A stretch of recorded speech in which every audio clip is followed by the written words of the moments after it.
Bab 19 sedikit lebih dekat. Rasa penasaran yang menumpuk di dada akhirnya mendorong Alia untuk mencari tahu lebih jauh. Ia menatap wajah Bagaskara yang masih terlelap di pangkuannya, tampak tenang, begitu damai, terlalu damai, dan justru itu yang membuatnya curiga. Tanpa berniat membangunkan sang suami, Alia perlahan meraih tasnya yang tergeletak di lantai dekat sofa. Ia berusaha tidak menimbulkan suara, gerakannya hati-hati, seolah takut hembusan napasnya saja bisa mengusik tidur Bagaskara. Dari dalam tas, ia mengeluarkan ponsel dan segera mencari nama, Aruni, di daftar kontak. Jarinya sempat ragu di atas layar, tapi akhirnya ia menekan tombol panggil juga. Beberapa nada sambung terdengar sebelum suara lembut menjawab dari seberang. "Halo, Al." Alia tersenyum kecil, tapi suaranya terdengar buru-buru. "Halo, Aruni.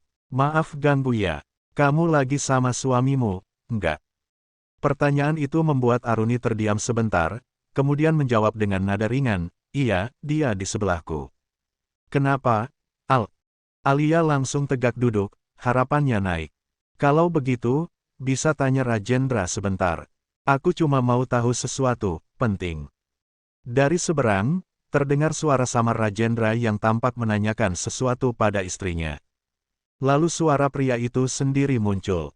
"Kenapa, Al? Ada apa?" Alia menelan ludah. "Gini, Kak. Tadi Kak Bagas bilang ke kamu nggak, kalau lagi sakit kepala? Atau ada masalah yang dia ceritain?" Beberapa detik hening, hanya terdengar napas Rajendra di ujung sana. Tidak, Al," jawabnya akhirnya. Alia langsung menegakkan tubuh. "Hah? Tidak.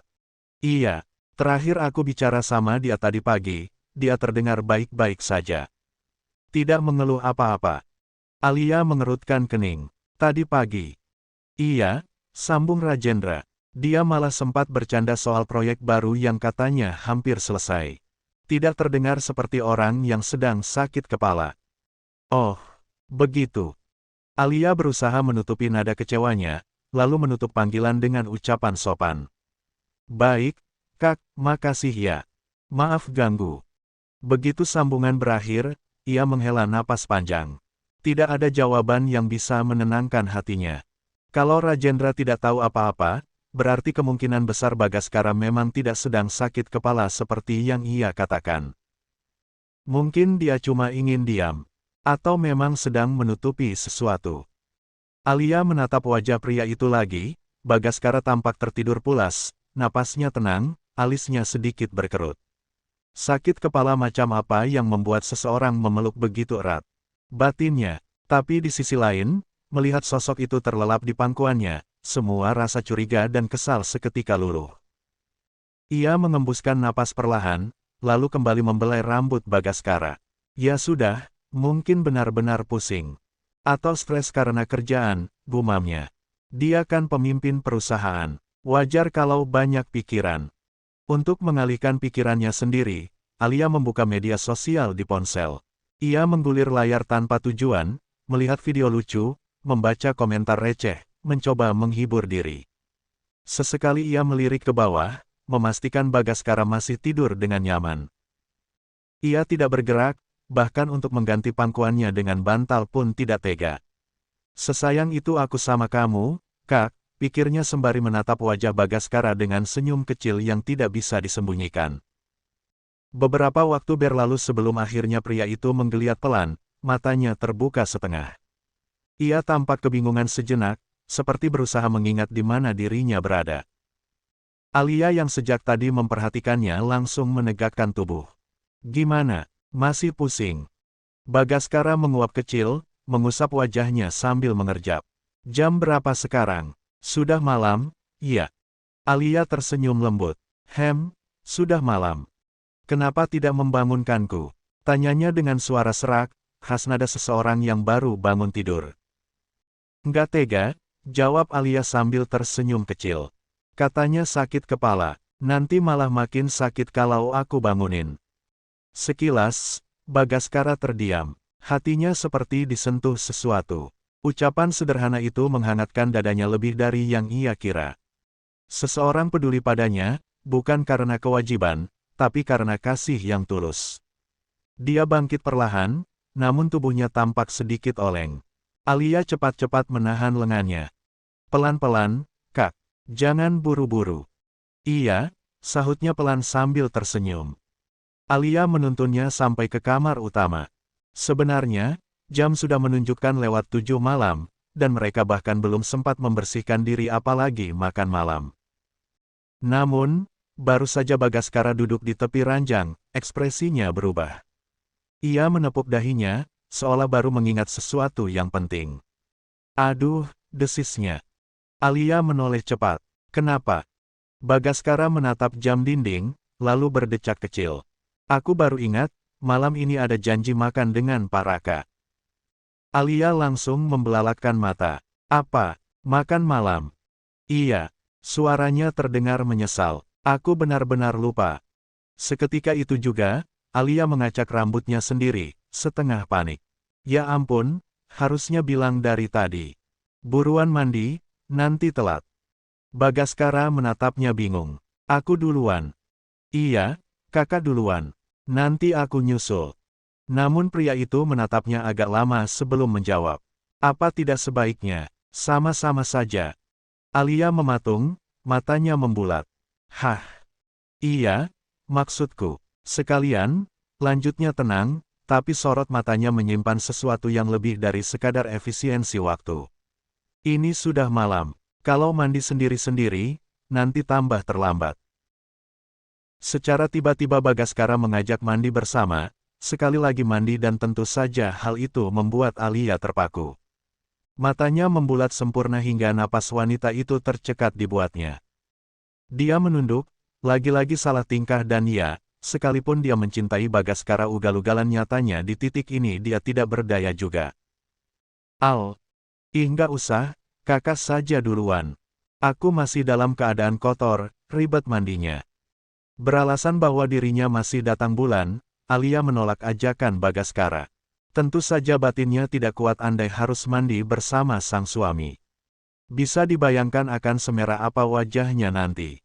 Dalam menghadapi situasi ini, Bagaskara tidak memaksa, dia masuk ke kamar mandi tanpa kata, meninggalkan Alia yang kini berusaha mengendalikan dirinya. Hufat, calm down. Jangan keluar, ini ajakan karena darurat, santai. Alia berusaha mengajak jantungnya bekerja sama. Namun, di sisi lain alam bawah sadarnya yang memang kerap kali kegiran juga meronta-ronta. Tapi kan kamar mandi di rumah ini ada banyak, kalau memang dia bicara soal efisiensi waktu harusnya minta aku mandi ke kamar mandi yang lain, bukan ngajak mandi bareng kan ya?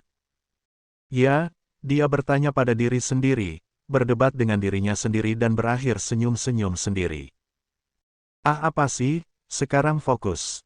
Ada baiknya siapin pakaian buat makan malamnya.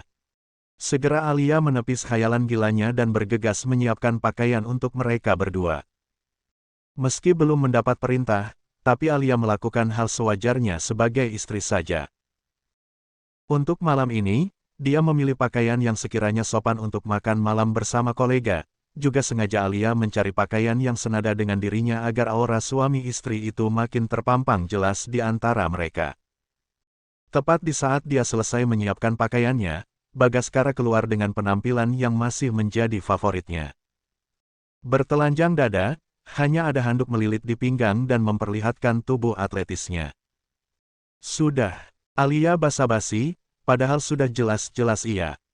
Bagaskara mengangguk singkat, wajahnya sudah terlihat lebih segar dari sebelumnya. Ingin Alia memandanginya lebih lama, tapi tentu tidak akan bisa karena dia harus membersihkan dirinya segera. Tidak begitu lama, tapi Alia memastikan tubuhnya bersih. Selesai mandi, Alia bergegas keluar dan saat keluar, Bagaskara sudah tampak rapi dan tengah memberikan sentuhan terakhir di rambutnya. Sudah mandinya? Sudah. 15 menit lagi. Aku tunggu di bawah. Kembali Alia mengangguk dan dia tidak banyak bicara. Tahu betul bahwa tidak banyak waktu lagi hingga, dia tidak membutuhkan waktu lama untuk benar-benar siap. Dia berusaha tampil cantik, sengaja juga pakai lipstik super cerah yang tak dia sangka justru berhasil meraih atensi Bagas yang sudah menunggu di bawah. Bibirmu kenapa semerah itu, Alia? Kenapa? Cocok, kan? Cocok dari mana? Hapus, aneh warnanya. Alia sontak cemberut. Yah Kak Bagas, sudah telanjur begini. Ini lipstiknya susah dihapus loh. Oh iya, coba aku yang hapus, ucap Bagas tanpa ragu mendekat dan Alia yang tidak berpikir macam-macam juga memajukan bibirnya. Nih kalau tidak percaya, hapus kop HMM. Tak diduga, cara Bagas menghapusnya akan di luar logika. Tanpa basa-basi, tidak izin juga pria itu melumat bibirnya cukup lama. Lihat, terhapuskan. Sesantai itu Bagas bertanya dan tentu saja Alia tercengang, dia mengeluarkan kaca dari tasnya dan memeriksa warna bibir yang jelas saja terhapus. Kemudian, sesaat setelahnya Alia melirik ke arah bibir Bagaskara. Terhapus dari bibirku, tapi pindah ke bibir kakak, nih lihat. Hei! Bagaskara mematung, lalu refleks menyentuh bibirnya sendiri. Warna merah muda samar menempel di sana, membuat wajah tegasnya terlihat aneh, sekaligus lucu. Kenapa bisa? Suaranya tercekat, nyaris seperti orang yang baru sadar kalau ia baru saja kalah telak oleh permainan yang ia mulai sendiri. Alia terkikik kecil, menatap pria itu sambil menutup mulutnya. Tuh, kan, kakak malah jadi pakai lipstikku. Bagaskara hanya mendengus, tapi bibirnya terangkat membentuk senyum kecil yang jarang terlihat. Cek menyebalkan, gumamnya, separuh kesal, separuh menikmati momen itu. Niat hati ingin menghapus lipstik merah merona Alia dengan cepat, Bagaskara justru makin membuang waktu. Terpaksa, mau tidak mau Alia harus membersihkan noda di bibir Bagas sebelum mereka pergi. Akan tidak lucu jika bibir Bagas terlihat warna merah muda di sana, memalukan tentu saja. Bagaskara yang duduk di tepi sofa kini hanya bisa menatapnya. Tubuh tegapnya sedikit condong ke belakang, sementara satu tangan menumpu di sandaran. Tatapan matanya tajam, tapi di dalamnya ada sesuatu yang tidak lagi setegar biasanya. Ada ketenangan, ada pasrah, ada seberkas lembut yang hanya muncul ketika Alia di dekatnya. Alia mengambil tisu dari meja kecil di samping sofa, lalu duduk di depannya, di ujung meja kaca yang berjarak hanya setengah langkah dari Bagaskara. Ia sedikit membungkuk. Jarak wajah mereka kini tak sampai sejengkal. Udara di antara mereka terasa menegang, tipis, tapi hangat.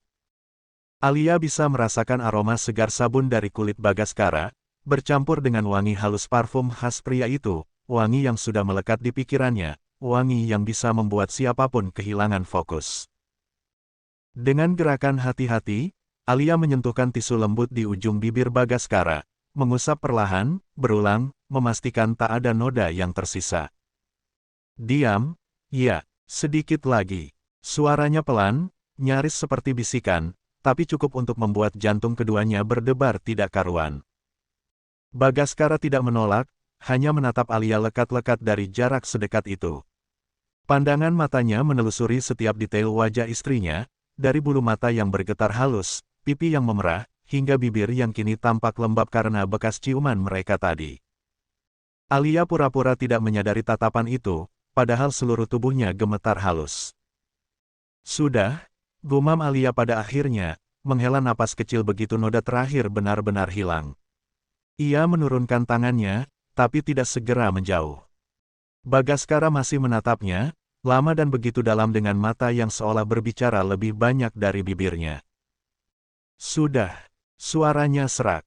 Alia mengangguk cepat, mencoba terdengar tegas. Sudah. Namun begitu ia mundur, Bagaskara justru mencondongkan tubuh sedikit ke depan, membuat jarak di antara mereka kembali menipis. Setelah memastikan bibirnya tampak bersih, Bagaskara mengajak Alia untuk beranjak segera. Karena memang jika melihat jam, mereka sudah terlambat dan besar kemungkinan kolega Bagas itu sudah cukup lama menunggu. Dan, begitu di perjalanan Bagaskara justru mendapati pesan bahwa yang bersangkutan justru membatalkan janji makan malamnya secara sepihak hingga membuat pria itu seketika menepikan mobilnya. Kenapa, Kak? Kok berhentinya di sini? Sejenak terdiam, Bagaskara menarik napas panjang sebelum kemudian dia embuskan perlahan. Pak Raka membatalkan janji makan malamnya, anak beliau sakit. Tidak hanya sekadar bicara, Bagaskara juga memperlihatkan ponselnya kepada Alia. Sempat Alia membaca sekilas dan memang bisa dia pastikan bahwa Bagaskara tidak berbohong. Selang beberapa saat, Alia yang sedikit kecewa tampak murung. "Yah, terus kita gimana? Aku sudah secantik ini padahal. Kita lanjut saja, tanpa mereka kita tetap bisa makan malam di luar." Sedikit mengejutkan, Bagaskara justru mengajaknya makan malam di luar tanpa peduli sekalipun makan dengan kolega itu gagal. "Kakak serius?" "Iya," jawab Bagas singkat, tapi tetap terdengar hangat. Dia mengganti tujuan, melaju dengan kecepatan sedang dan cukup lama hingga mereka tiba di sebuah restoran ternama di ibu kota yang memang kerap terkenal sebagai tempat diner romantis pasangan kelas menengah. Makan malam yang sama sekali tidak direncanakan, mereka makan di luar berdua dan hal ini Alia anggap sebagai makan malam romantis yang memang dia impikan. "Kamu mau makan apa? Samain aja kayak kakak." "Sama." Sama." "Yakin sama?" Sekali lagi Bagaskara bertanya seolah tidak percaya. "Iya, kakak kenapa nanya-nanya gitu?" "Memastikan saja, kamu tidak tahu apa yang kusuka, tapi bisa-bisanya minta sama." Sembari tersenyum tipis, Bagaskara berucap demikian. Dan, dengan cepat Alia menanggapi ucapan Bagaskara. "Siapa bilang? Aku tahu banyak tentang kakak tahu." "Oh iya. Iya, aku tahu banyak. Kakak saja yang tidak."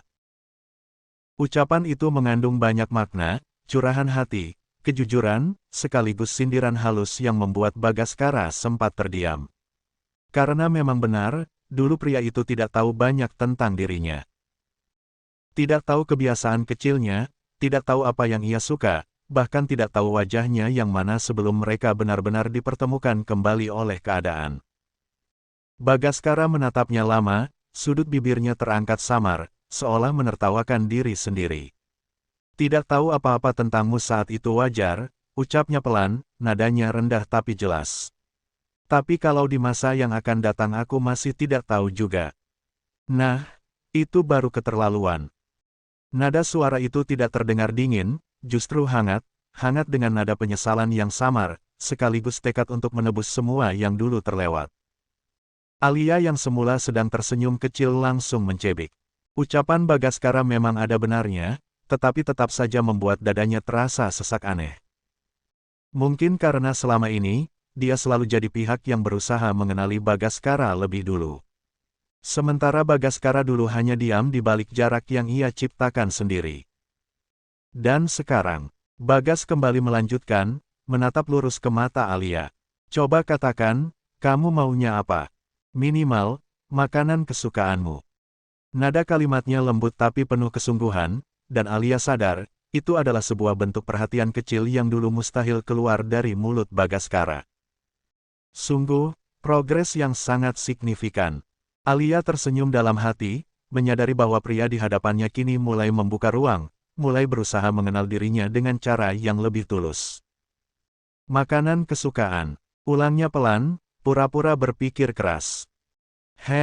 Bagaskara menyandarkan punggung ke kursi, menatapnya tanpa banyak ekspresi, tapi mata itu selalu menelanjangi segala kegugupan yang Alia coba sembunyikan. "Yang tertera di sini maksudnya?" Alia menunduk, menatap daftar menu di tangannya. Pandangannya bergerak dari satu halaman ke halaman lain, tapi pikirannya justru melayang entah kemana. Dia membaca pelan nama-nama hidangan yang ditulis dengan font elegan: tenderloin steak, creamy mushroom soup, grilled salmon with lemon butter sauce. Semuanya terlihat menggoda, tapi tidak ada satupun yang benar-benar membuatnya tertarik. Sebenarnya, tidak ada satupun menu yang benar-benar aku suka, Kak." Akhirnya ia berkata jujur, meletakkan kembali daftar menu itu di meja. Bagaskara menaikkan alisnya, sedikit condong ke depan. "Terus kamu maunya makan apa?" Alia menatapnya sebentar, lalu tersenyum kecil. Matanya berbinar, tapi senyum itu penuh dengan keusilan khas dirinya. Makan kakak," ujarnya cepat, setengah berbisik tapi cukup jelas untuk membuat Bagaskara menegakkan tubuhnya spontan. Cukup 1 detik sebelum jemari panjang Bagaskara bergerak, mengetuk ringan kening Alia dengan ujung jarinya. Tidak keras, tapi cukup membuat gadis itu meringis kecil. "Au, sakit, Kak." Protesnya, mengusap bagian yang terkena jitakan sambil memelototkan mata. "Makanya jangan asal bicara," balas Bagaskara datar, tapi ujung bibirnya menahan senyum yang sulit disembunyikan. Alia memanyunkan bibir, mengusap keningnya dengan gaya berlebihan dan bergumam sepelan mungkin. "Ish, ternyata benar kata Anjani. Minusnya punya pasangan tua tuh, nggak asik." "Apa kamu bilang, Alia?" Bersambung.